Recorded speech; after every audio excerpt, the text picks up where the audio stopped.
Have you ever read something in writing and fantasized something to be, sexier than it was, and then you see it in person, and you're like, it's not so sexy.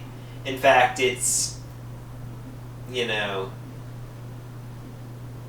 Yeah, so, obviously, there are, like, these smut books, there are these erotic books, there are these erotic writings, and when people read it, when people see it in text, they fantasize, they daydream, like, oh, this is sexy, this is hot.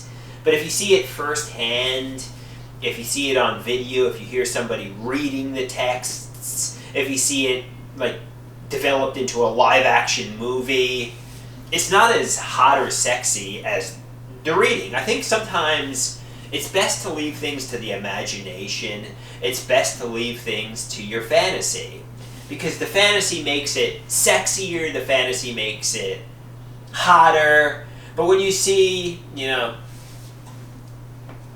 like, for example, you hear about me going on websites like formerly Seeking Arrangement. You hear about me going on websites like these adult websites, and, I think a lot of people, when they imagined it, it seemed, I don't know, but then when you see me describing it and reading it and, doing that kind of thing, it's like your apartment's a pigsty, you don't really take care of yourself, you have a fungal toenail.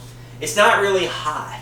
It's not really sexy. The writings might be hot. The writings might be sexy. Some of the photographs might be. But, when you see the whole thing in person firsthand, it loses its, naughty, taboo, It loses the,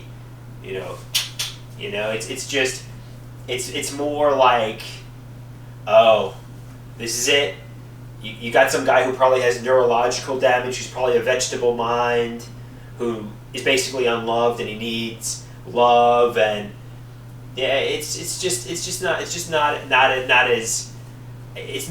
sometimes you got to leave things to the imagination.